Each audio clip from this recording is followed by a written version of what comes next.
बात करते हैं भारत से विलुप्त हो चुके चीता की। The animal will be reintroduced into India to increase the population of free-roaming cheetahs.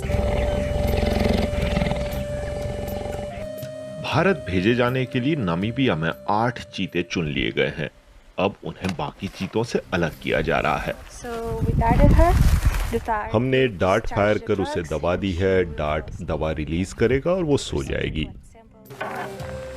CCF यानी चीता कंजर्वेशन फंड की टीम ने इस तरह 5 मादा और 3 नर चीतों को अलग किया। भारत भेजे जाने से पहले क्वारंटाइन के दौरान सीसीएफ की executive director doctor Lori Marker की अगुवाई में इन बड़ी बिल्लियों के कई टेस्ट किए गए। ये वो चीते हैं जो डॉक्टर मार्कर के सामने पैदा हुए और बड़े हुए। चीतों को नामीबिया से भारत लाने के लिए भारत सरकार ने बाघ के चेहरे वाला एक बोइंग 747 विमान वहां भेजा। इसी विमान में खास ट्रांसपोर्ट बॉक्सेस में चीतों को रखा गया और फिर विमान 8000 किलोमीटर से भी ज्यादा लंबी उड़ान भरते हुए भारत के लिए निकल पड़ा।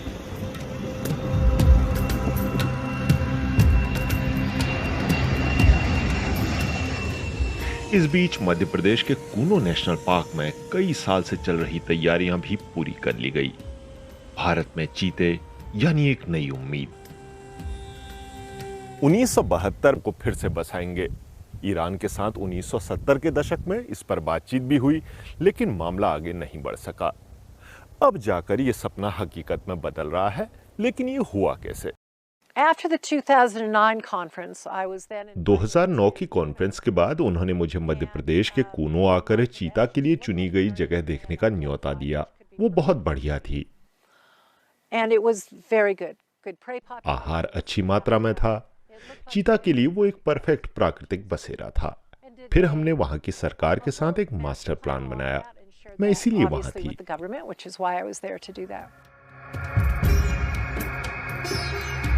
चीतों को भारत लाने के लिए 13 साल लंबी प्रोसेस चली। इस दौरान सीसीएफ और भारत के अधिकारियों के बीच कई बैठकें और इंस्पेक्शन विजिट्स होते रहे। वैज्ञानिकों का अनुमान है कि 19वीं सदी से पहले अफ्रीका से लेकर भारत और चीन तक चीतों की अच्छी खासी संख्या थी।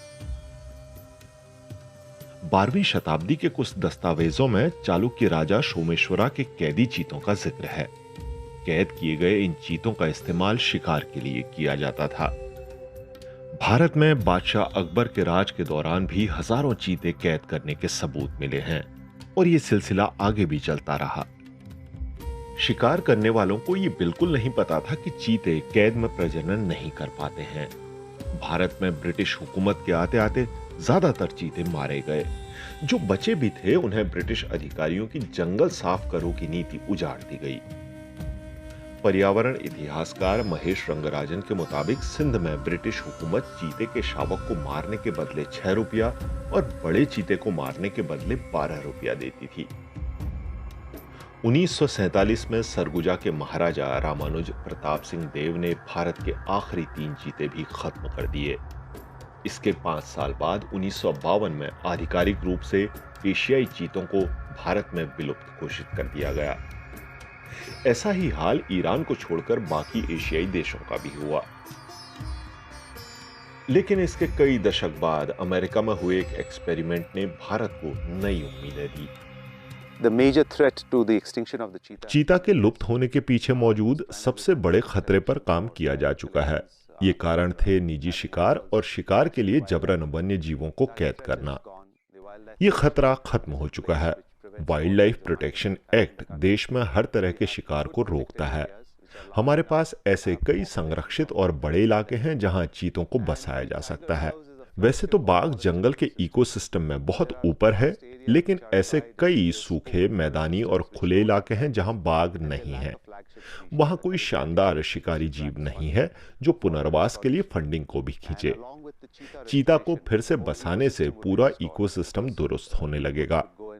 चीतों की मदद से कई और प्रजातियों को फायदा होगा। आखिरकार पूरे इकोसिस्टम की सर्विसेज बेहतर होंगी, जिसका फायदा आसपास रहने वाले इंसानी समुदाय को भी होगा। Better ecosystem services which will benefit the communities living around those areas. Project चीता के तहत 748 स्क्वायर किलोमीटर में फैले कूनो नेशनल पार्क से इंसानी आबादी को पूरी तरह हटा दिया गया है। And so they are used to a tracking car. वे ट्रैकिंग करने वाले रेडियो कॉलर के आदी हैं। चीतों को पता है कि उनके गले में कॉलर लगाया हुआ है। इसी के जरिए वे बर्नी लाई को भी जानते हैं, जो उन्हें बचपन से ट्रैक करते आ रहे हैं। बर्नी उनके बारे में बहुत कुछ जानते हैं। बर्नी अपने अनुभव की मदद से भारतीय रिसर्चरों और फॉरेस्ट मैनेजमेंट स्टाफ को काफी कुछ सिखा सकेंगे। वो बता सकेंगे कि चीता के आसपास कैसे रहना है। मसलन बाघ या तेंदुए की तरह चीता आपको खाएंगे नहीं। चीता शर्मीले होते हैं। अगर आपको तरीका पता चल जाए तो आप आराम से उनके साथ काम कर सकते हैं। यही चीजें हमारे काम का हिस्सा हैं, एनिमल मैनेजमेंट। बहुत ज्यादा मेडिकल इश्यूज नहीं आएंगे। मुख्य बात यही है कि चीता को कंफर्टेबल होना चाहिए, शिकार करना चाहिए और इकोसिस्टम में अपनी भूमिका निभानी चाहिए। Starting to play a role in the